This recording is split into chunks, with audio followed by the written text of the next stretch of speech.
On an April afternoon in 1898, the air above Liberty, Missouri, held that uneasy calm that comes before a storm. Inside the Liberty Bank, the rhythmic click of the teller's pen was interrupted when a lanky 16-year-old farm boy stepped through the doors and walked toward the counter with a purpose that made everyone stop what they were doing. His name was Thomas Garrett. He announced in a voice too sure for his age that he had come to collect what Jesse James had left behind. No one laughed. The boy's calm, almost ceremonial manner carried the weight of something dangerous. He moved with the quiet confidence of someone who knew exactly how this place breathed. Every corner, every routine, every heartbeat. When the bank president tried to understand how a kid could know so much about the inner workings of his institution, Thomas's gaze cut straight through him. What followed would leave Clay County terrified for years, and even now, more than a century later, the story still hangs in the Missouri air like a ghost that refuses to fade. Thomas Garrett wasn't supposed to be extraordinary. He was born on April 6, 1882, in a small farmhouse near Kearney, 3 days after Jesse James was shot dead by Robert Ford in St. Joseph. The timing alone unsettled people. The midwife, an old woman who had known the James brothers in their youth, mentioned the coincidence more than once, muttering about souls that return before the earth cools over their graves. The Garretts were simple people. Robert Garrett farmed his land quietly, steering clear of politics and bloodshed during the Civil War. His wife, Elizabeth, was a devout Methodist who valued order and honesty more than superstition.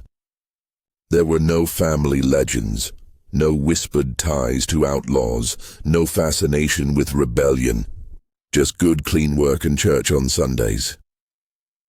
For 12 years, Thomas fit neatly into that quiet rhythm. He was a quiet child, sharp, quick with numbers, good with maps. The schoolteacher remembered him as bright but reserved, a boy whose eyes seemed older than his years. He was polite, always reading, always watching. Then, one summer, something in him began to shift. At 12, he became obsessed with maps. Not the kind boys used for play, but the detailed charts of Missouri's river crossings, railway lines, and backcountry trails. He'd trace routes for hours, whispering as he studied them, making cryptic notes that no one understood. When asked why he cared so much about such things, he only smiled and said he was preparing for the future. Soon after, his father noticed something stranger. The boy, who had never been taught to shoot, could strip down and reassemble a Colt revolver as if he'd done it 1,000 times. His hands moved with the speed and familiarity of a trained gunman. When asked how he'd learned, Thomas gave the same vague answer. He'd watched others. But who could he have watched? The farm was isolated, and no one around knew much about weapons. By 13, he was training himself on horseback. The Garretts owned 2 workhorses, broad, slow animals unfit for stunts, but Thomas treated them like thoroughbreds. He practiced mounting while they moved, balancing bareback at a full gallop, guiding them with a confidence that startled neighbors. His movements looked practiced, not learned, as though his body remembered things his life had never taught him. At 14, the change deepened. He knew the land like someone who'd hunted it for decades. He could name every stream, every cave, every hollow in Clay County. He spoke of escape routes through the woods, safe paths no one else had found. When people asked how he knew, he would grin slightly and say he'd always been good at finding his way, even through places he'd never been, but it wasn't his knowledge of the land that frightened his parents. It was his growing fascination with Jesse James. Newspapers and pamphlets about the outlaw began to pile up in his room. He spoke of old robberies as though he'd been there, knew the layouts of banks that had burned down before he was born, and sometimes muttered about unfinished business. His parents dismissed it as an unhealthy interest in folklore, until he began describing crimes in eerie detail, details that had never appeared in print. Then, one cold February night in 1896, everything changed. Robert Garrett was walking home from town when he spotted lanterns flickering in the woods behind the farm. Thinking it might be rustlers, he went to investigate with his shotgun. What he found was his son leading 3 grown men through the trees with the confidence of a commander. The men, rough-looking drifters known for trouble, listened to Thomas like soldiers receiving orders. He guided them through the darkness with perfect awareness of every hidden path. When Robert stepped into the clearing, his son turned toward him without surprise, his face calm, eyes hard. He told his father that he was showing the men old hiding places that might come in handy someday. There was something in his tone that froze Robert where he stood. A quiet authority that didn't belong to a 14-year-old farm boy. The men left when told, but their obedience lingered in Robert's mind like a warning. Later he'd recognize one of them, Frank Wheeler, a man who claimed to have ridden once with the younger brothers and who boasted of knowing Jesse James personally. After that night, Thomas's absences grew more frequent. He would disappear for hours, returning with a look that didn't invite questions. Strangers began to visit the farm. Hard men who came on horseback, spoke quietly to Thomas, and rode off without a word to his parents. Elizabeth grew afraid of her own son. She noticed new possessions he couldn't explain, fine boots, a crafted saddle, and eventually a pair of revolvers hidden in the barn. When she confronted him, he answered in vague, practiced lines about friends and business. Once she tried to press harder, and the look he gave her, cold, steady, unblinking, wasn't a child's look at all. By autumn, Robert had had enough. He searched the barn and found crates of supplies hidden behind the hay, bags of flour, boxes of ammunition, blankets, tools, the kind of gear used for long stretches away from home. When he demanded an explanation, Thomas stood tall, his voice low and unwavering. He told his father that there were things happening in the county he couldn't understand, that powerful men were gathering, and that he had been chosen to lead them. The words were absurd, but the conviction behind them wasn't. He ended the confrontation with a warning. His father could support him or stay out of the way, but nothing could stop what had already begun. 2 years later, that promise came true. On April 3, 1898, 16 years to the day after Jesse James was gunned down in St. Joseph, the boy who now called himself Thomas Garrett summoned his followers to an abandoned barn miles from the family farm. They came quietly at night, ex-soldiers who'd never learned peace, drifters who needed direction, and desperate men who wanted to believe in something legendary. They found him standing in the lamplight like a preacher, addressing a congregation. Tall and lean, his expression carved in certainty. His voice filled the barn, calm but commanding, and for the first time he told them what he believed to be the truth. His name wasn't Thomas Garrett. It never had been. He said he was Jesse Woodson James, reborn to finish what was stolen from him by a coward's bullet 16 years before. Some laughed. Others stared, uncertain whether to pity or fear him. But one man didn't laugh, Frank Wheeler. He studied the boy with a kind of recognition that made his skin crawl. When Thomas unfolded a map of Liberty Bank, complete with secret routes, guard schedules, and personal notes written in Jesse James's exact handwriting, the laughter died. Every line matched the style and planning methods of the real outlaw. Notes in the margins bore Jesse's phrasing, his rhythm, even his characteristic misspellings. Wheeler's face turned pale. He had seen those loops and slants before, decades earlier. The boy wasn't bluffing. He was channeling something that shouldn't have survived death. Thomas spoke for nearly an hour that night, laying out not just a robbery but a mission to reclaim what had been stolen, to restore the legend of Jesse James to its rightful place, and to settle debts that time had left unpaid. His voice carried the conviction of a man haunted by unfinished history. When he was done, 8 hardened men pledged themselves to follow him. 3 days later, Liberty Bank became the stage for Missouri's strangest resurrection. At precisely 2:30 p.m., Thomas walked through the bank's doors. Dressed neatly, his boots shining, his hat low, he greeted the teller with a polite nod and requested to see the bank president, claiming to be there on business concerning old debts. The man, puzzled but unalarmed, obliged. When the president appeared, the polite veneer vanished. Thomas's voice lowered, gaining an edge of authority that silenced the room. He informed the man that he had come to collect what Jesse James was owed: principal and interest. What followed was surgical precision.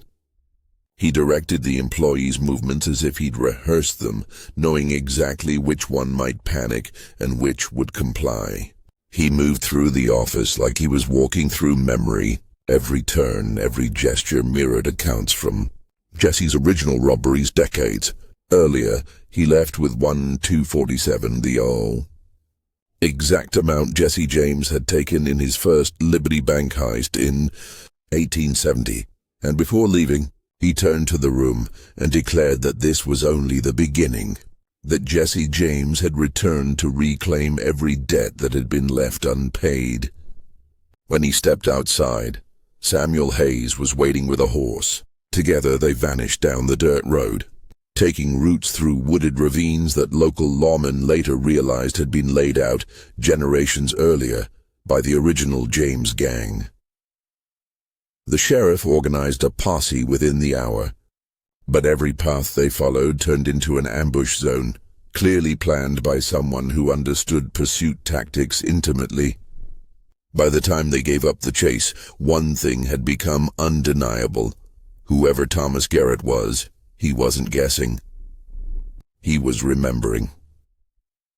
Witnesses described him afterward in chillingly familiar detail: the same narrow jaw, the same intense eyes, the same confident poise people remembered from Jesse James's prime. A teller who had never seen a photo of the outlaw described the boy in near-perfect resemblance to the wanted posters from 20 years earlier. The robbery ignited panic across Clay County. Some called him a fraud, others a ghost. Sheriff Bradley, who'd once been a young deputy during the real James gang's era, privately admitted that the similarities were too exact to dismiss. And for Thomas Garrett, the Liberty Bank robbery was only the first echo of what would become a 3-year nightmare. A revival of one man's violent destiny carried out through another's body. After Liberty, Missouri began to whisper his name again. The townsfolk spoke of a boy who robbed like a ghost, who seemed to appear and vanish with the precision of a memory returning to life. Some said Thomas Garrett had gone mad. Others said madness could not explain how he knew things that should have been buried with Jesse James. Within 2 weeks of that first robbery, the new gang had become a disciplined machine under Thomas's command. What began as a handful of drifters turned into a small army of men who followed his orders without question. They trained like soldiers. They rode in formation. They learned to read maps and handle weapons with a coordination that even the most seasoned outlaws lacked. The next robbery came swiftly. On April 24, 1898, the Citizens Bank of Richmond became their next target. It was not a simple heist. It was an operation that required crossing 3 counties, timing diversions to confuse lawmen, and coordinating the movements of 12 men across miles of Missouri backroads. Every stage of the job unfolded exactly as Thomas planned. They cut the telegraph lines before dawn, silenced watchmen before they could raise alarm, and struck when the town was still between church bells and supper. Thomas moved through the bank like he'd been there before. Witnesses recalled that he even corrected one guard about the location of the vault's backup key, a secret that not even the new bank manager had been told by his predecessor. The escape was flawless. By the time Sheriff Bradley's posse reached Richmond, the gang was already halfway to Clay County, riding through flooded lowlands that hadn't been passable in years, except to someone who remembered what the land had looked like decades earlier.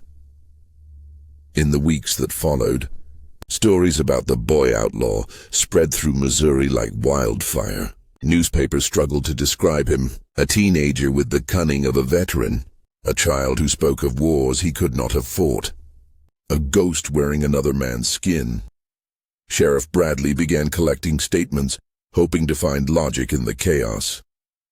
But every testimony seemed to make the impossible more convincing.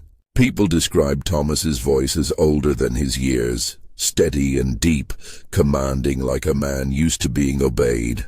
They said he rode with Jesse's same crooked stance in the saddle, that his left shoulder dropped slightly when aiming a gun, the same injury Jesse had suffered years before. Even more disturbing were accounts from victims of the robberies. In Richmond, a woman named Helen Patterson, whose husband had died during one of Jesse James's raids 2 decades earlier, swore that Thomas had spoken to her about that night. He had known the color of her husband's coat, the last words he had spoken, the position of his body when he fell, details that had never appeared in any report. When asked later how such things could be known, she trembled and said there was only one explanation, because he had been there. By the summer of 1898, Thomas's gang had doubled in size. Men from across the Midwest came seeking him out. Broken soldiers, failed farmers, restless wanderers looking for a leader who promised both fortune and meaning. They found in Thomas what Jesse's original gang had found decades earlier, someone who made them believe they were part of something greater than crime. The third major robbery came on July 12, 1898, at the Bank of Lexington. It was daylight, broad and merciless, with the streets crowded and the air thick with summer dust. Most outlaws avoided such exposure, but Thomas didn't. He planned it that way. The risk was the message. His strategy divided the gang into 3 groups, one to distract the lawmen, one to block the bridge out of town, and one to enter the bank itself. The operation unfolded with eerie precision.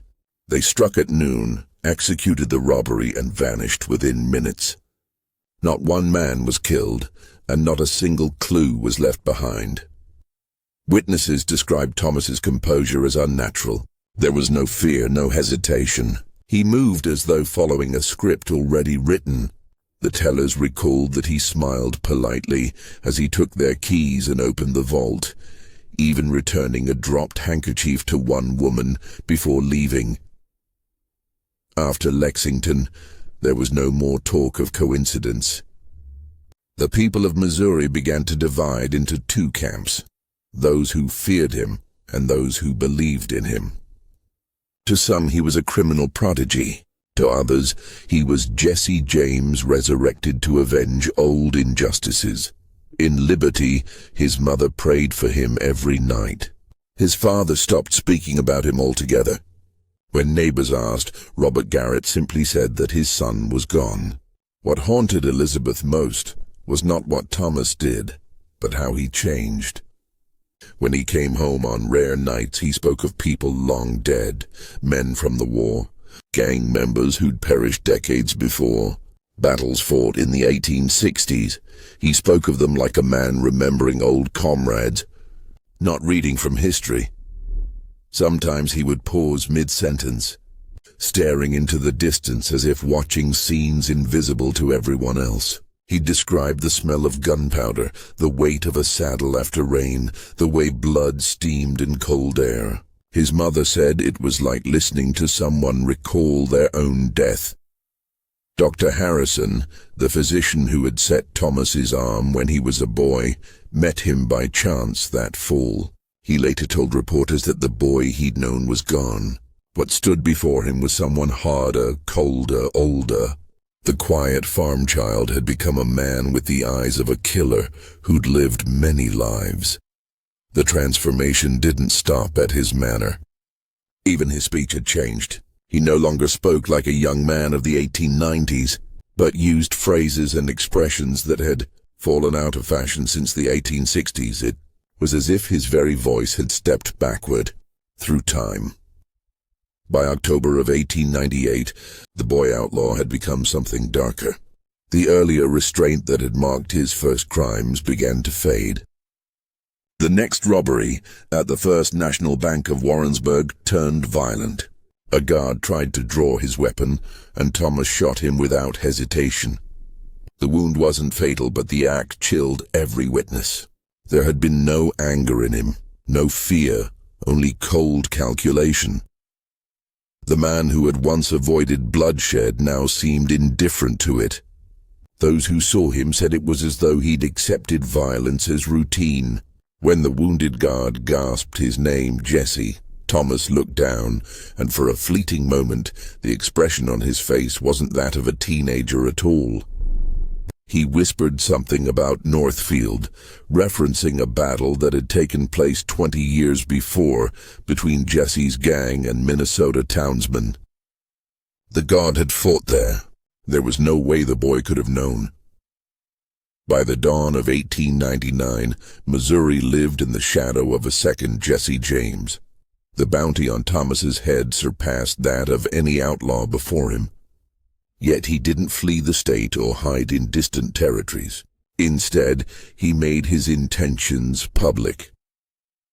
A letter arrived at the offices of the Kansas City Star, written in the same spidery hand known from Jesse James's original documents.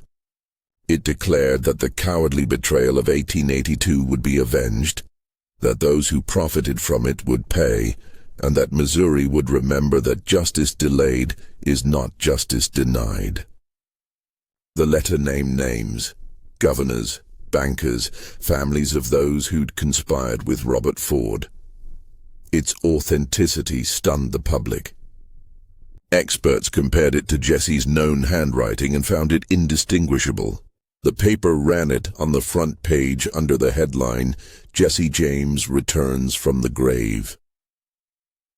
Law enforcement's confusion turned to alarm. This was no longer a boy with a gun. It was a movement.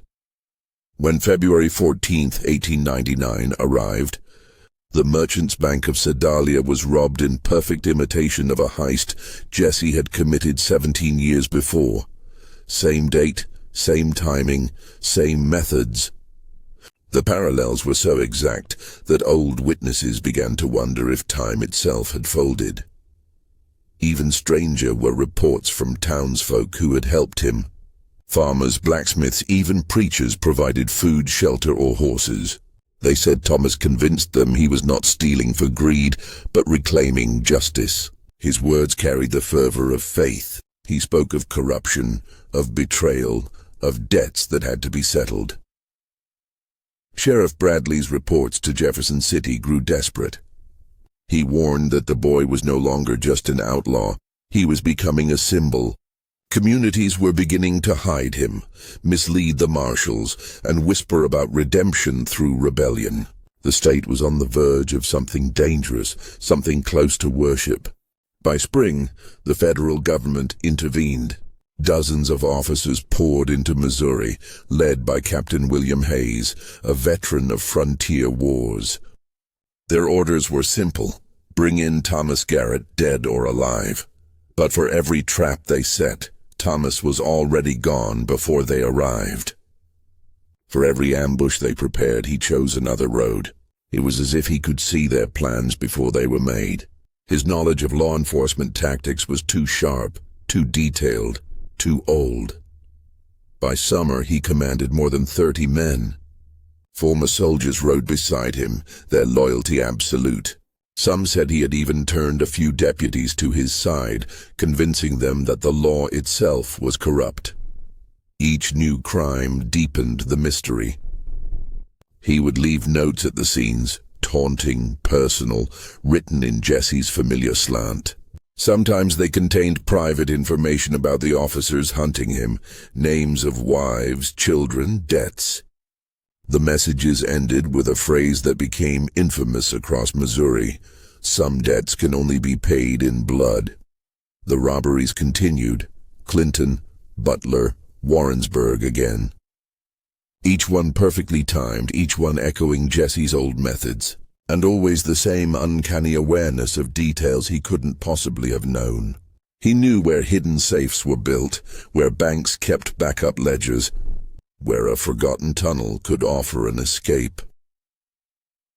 People began to wonder if he truly was Jesse James, back to finish what had begun before his death.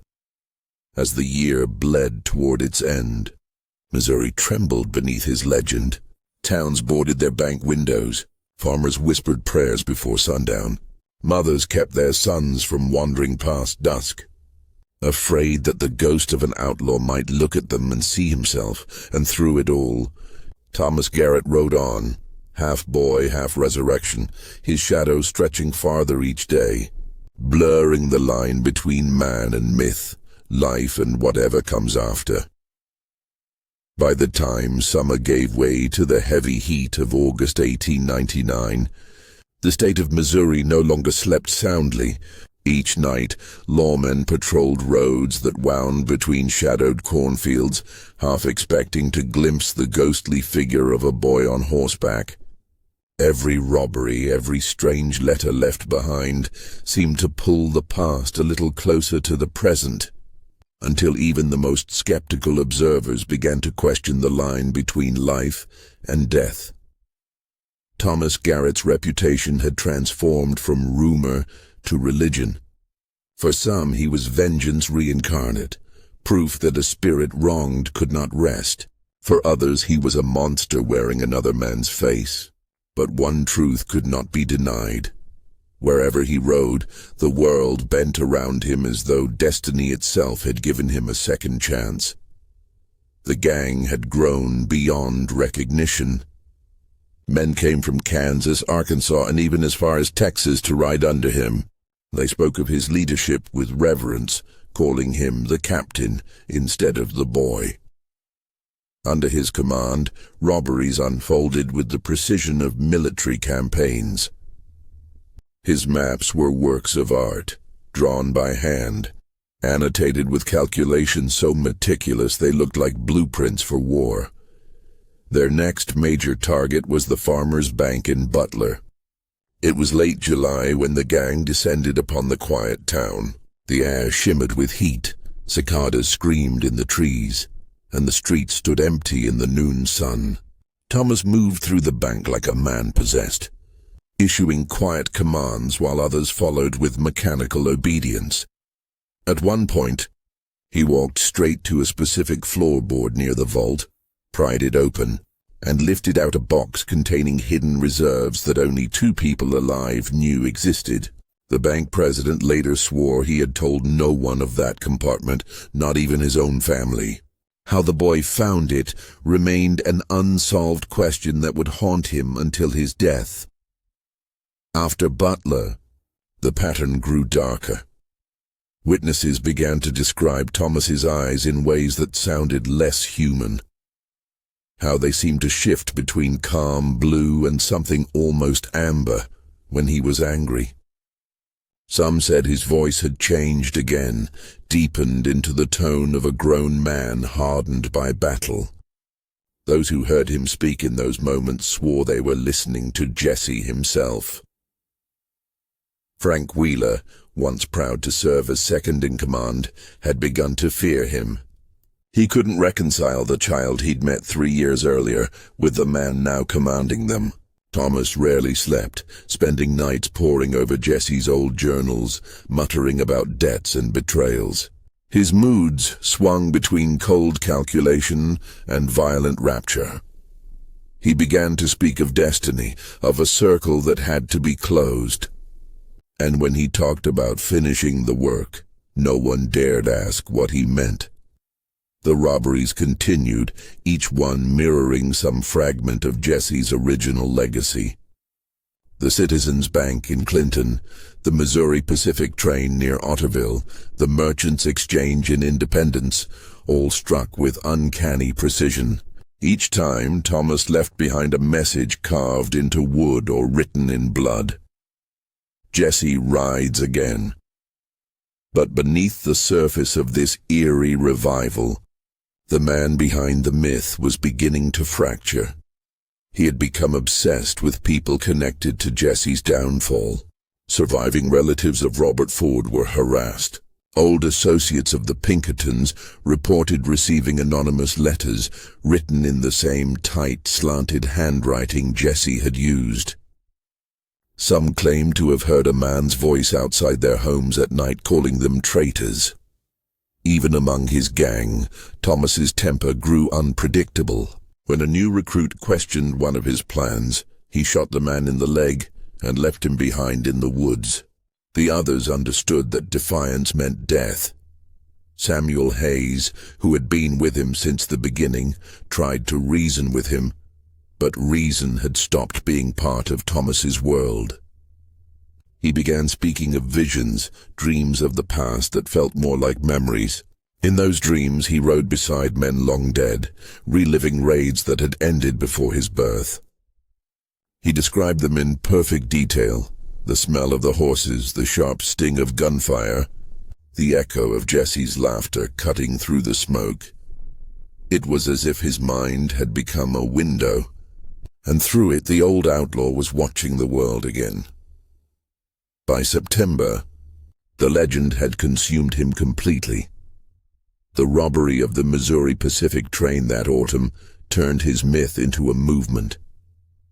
Hundreds of people watched as his gang stopped the locomotive under a full moon near Otterville. They expected chaos. Instead, they witnessed something disturbingly controlled. Thomas addressed the passengers calmly, moving through the cars with surgical precision. He took from the rich, returned to the poor, and apologized to the frightened. One blacksmith later told reporters that Thomas had given him $20 for his sick mother, insisting that honest laborers didn't deserve to suffer for the crimes of bankers. The gesture struck something deep in the public imagination. Newspapers began calling him the gentleman bandit. Farmers began to admire him. Townspeople began lying to protect him, and by the time lawmen arrived, the passengers had turned their faces away, refusing to identify him. Sheriff Bradley understood the danger immediately. This was no longer about catching a criminal, it was about stopping an idea. Missouri was starting to believe again in Jesse James, and belief was harder to kill than any man. The state poured resources into the manhunt, but every pursuit failed. Thomas anticipated patrol routes, avoided traps, and seemed to know when lawmen would strike before they did. Reports claimed he rode by moonlight with no lanterns, navigating as though guided by memory alone. But power like his never lasts without a price. By winter, cracks appeared in his empire. Some gang members grew uneasy. Others began drinking heavily, whispering about curses and possession. Wheeler confided to one of them that the boy wasn't human anymore, that something else was steering him. Something ancient and angry. That February, Thomas robbed a bank in Sedalia on the same date Jesse had struck it years before. The timing was deliberate, the methods identical. But this time the robbery was bloodier. 2 guards died, shot with mechanical precision. When one tried to plead, Thomas didn't even blink. Witnesses said he moved like a man reliving an old memory, as if the scene were being replayed from another lifetime. The public, who once admired him, began to grow afraid. His kindness to the poor was fading, replaced by the ruthless streak that had marked Jesse's final years. The myth was cracking open, revealing the man beneath, the one obsessed with vengeance and ghosts. By March, whispers spread that Thomas had begun talking to himself. Riders reported hearing him speak aloud to people who weren't there, arguing with someone only he could see. He claimed the men who once rode with him were still giving orders, and when asked who he was talking to, he would answer that Jesse never rode alone. The turning point came on March 15, 1900, inside the Bank of Versailles. The plan was simple: get in, take the money, and get out before the noon train arrived. But something in Thomas had changed. He no longer seemed interested in money. When an elderly clerk reached for the alarm, Thomas shot him point-blank in the chest. Then he looked down at the dying man with something close to satisfaction. The rest of the gang stood frozen. The boy who once avoided bloodshed now seemed to crave it. That night, Samuel Hayes realized that the leader he'd followed had become a monster. He began writing to the federal marshals in secret, offering information in exchange for clemency. His letters were cautious at first, cryptic notes about locations and patterns. But as Thomas's behavior grew more violent, the betrayal turned into desperation. Hayes wanted out before the boy turned his wrath inward. Federal authorities agreed. They devised a plan that would end the nightmare without turning Missouri into a battlefield. The idea was to trap Thomas alive if possible, though none truly believed that would happen. The meeting place was chosen carefully, a farmhouse near Liberty, close to where his story had begun. In April of that year, Hayes learned that Thomas was preparing for one final job, one that he called the act that would make Jesse immortal forever. The target was once again the Liberty Bank. The symbolism was perfect. The first place Jesse had robbed, the last place his spirit would fall. As April 3rd approached, the government moved swiftly. Dozens of marshals surrounded the farmhouse before dawn, positioning themselves in silence as the sky turned gray. The plan was to call for surrender first. But when Captain William Hayes, the man leading the operation, shouted through his speaking trumpet, the reply that came was a roar of fury. Thomas's voice thundered from the farmhouse, defiant and unearthly. He declared that Jesse James could not be killed twice, and that those who tried would pay the same price as before. Gunfire erupted. The siege lasted 6 hours. Outnumbered 3-1, Thomas and his remaining men fought with the precision of soldiers. Every window became a barricade, every shadow a weapon. Witnesses later said that his commands carried across the gunfire, sharp and calm, as if he'd been through dozens of battles before. By noon, smoke poured from the farmhouse roof. The marshals pressed closer, trading volleys through shattered windows. Inside, the air was black with gunpowder and dust. But Thomas fought on, relentless, methodical, unafraid. One by one, his men fell until only he remained. Then came the voice again, rising above the chaos, almost triumphant. He shouted that death could not stop Jesse James, that they'd already killed him once and failed. He promised that the legend would rise again. Captain Hayes ordered the final charge.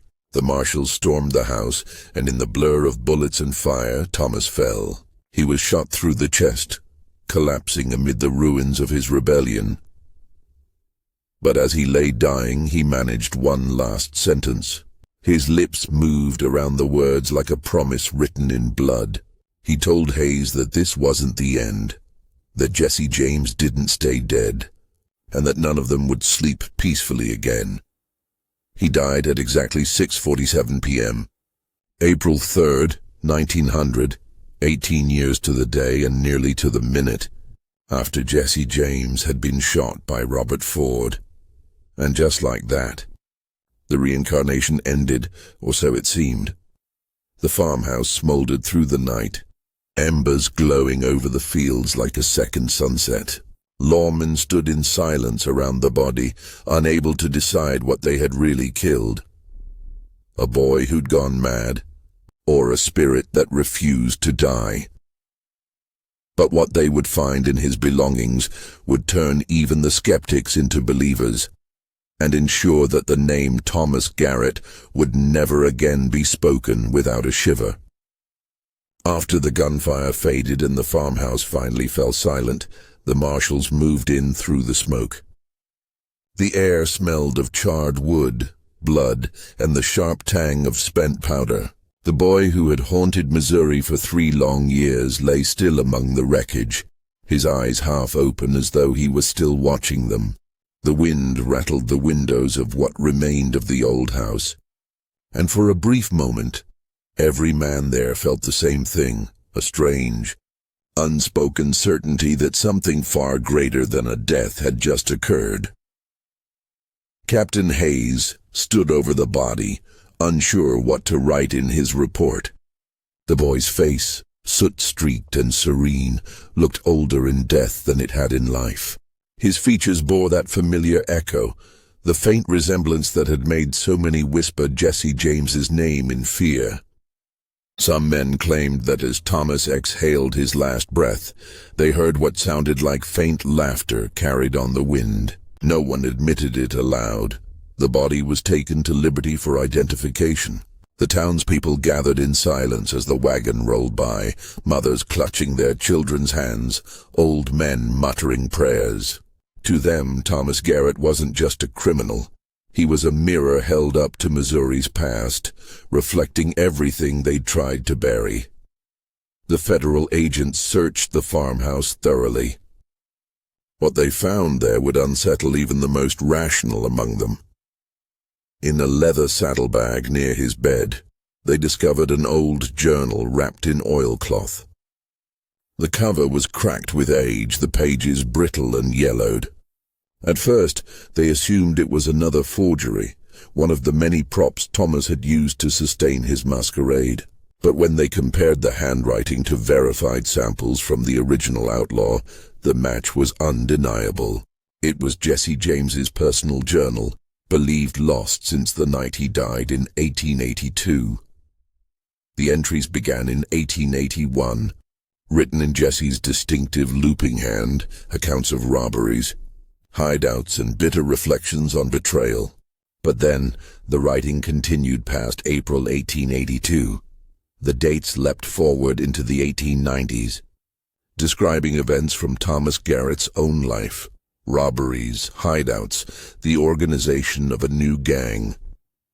The same penmanship, the same phrasing, the same peculiar spelling, as if the same man had simply resumed his story after an 18-year pause. Handwriting experts examined the pages again and again. Their conclusion was unanimous and deeply unsettling. Both the old entries and the new ones had been written by the same person. The more they searched, the worse it became. Hidden beneath a floorboard wrapped in a cloth sack were items long thought to have vanished from the evidence collected after Jesse James's death. A silver pocket watch engraved with the initials JWJ, a gold ring his wife had once described in interviews, and a pair of custom-made revolvers that matched the serial numbers of Jesse's known firearms. They had disappeared from official custody nearly 2 decades before. Marshal David Patterson, one of the few living men who had handled Jesse's effects in 1882, identified them himself. He confirmed that the watch had been stolen from the evidence room within days of the outlaw's death. Finding it now in the hands of a boy born 3 days after Jesse died chilled him to the core. And still, the discoveries went deeper. Among Thomas's possessions were letters, dozens of them, written to and from people who had once known Jesse James personally.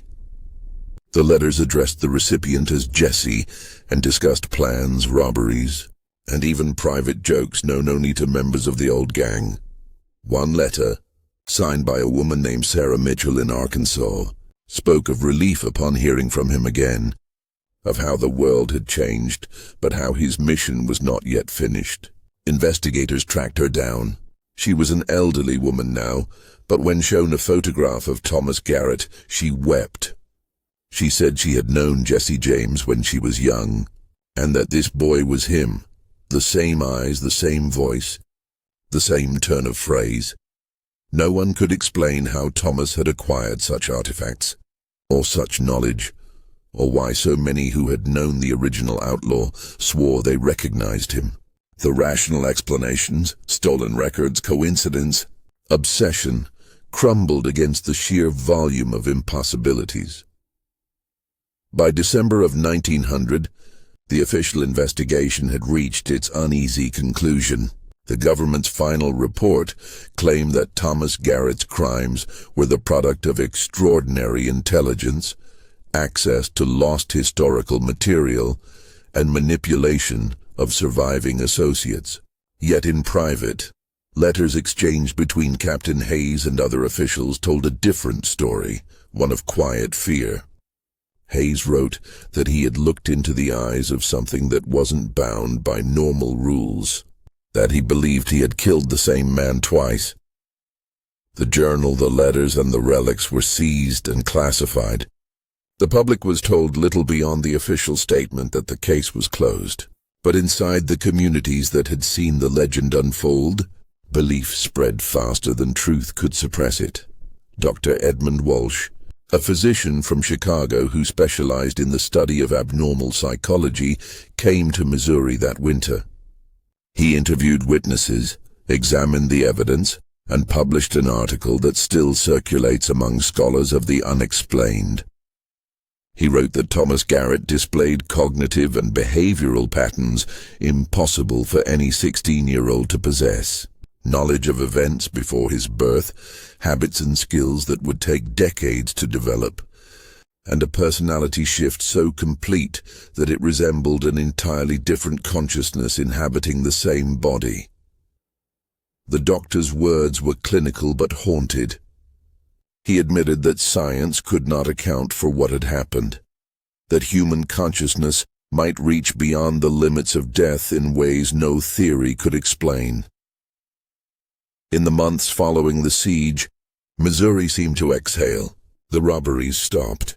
The fear began to fade. But in the quiet that followed, a new kind of unease took root. People started claiming to see Thomas Garrett's reflection in store windows or to hear hoofbeats on empty roads at night. In Liberty, where it had all begun, some swore that on April evenings, the sound of gunfire echoed faintly from the North Fields, the ghost of a war replaying itself. For the Garrett family, peace never returned. Robert Garrett refused to speak his son's name again. Elizabeth spent the rest of her life in silence, convinced that the boy she raised had died long before the farmhouse burned. The townsfolk said she kept his childhood Bible on her kitchen table until the day she passed, pages open to verses about spirits and redemption. Years turned to decades, but the legend refused to die. Reports of strange letters continued to surface, written in Jesse's unmistakable hand, postmarked from places far from Missouri. Some were dated years after Thomas's death.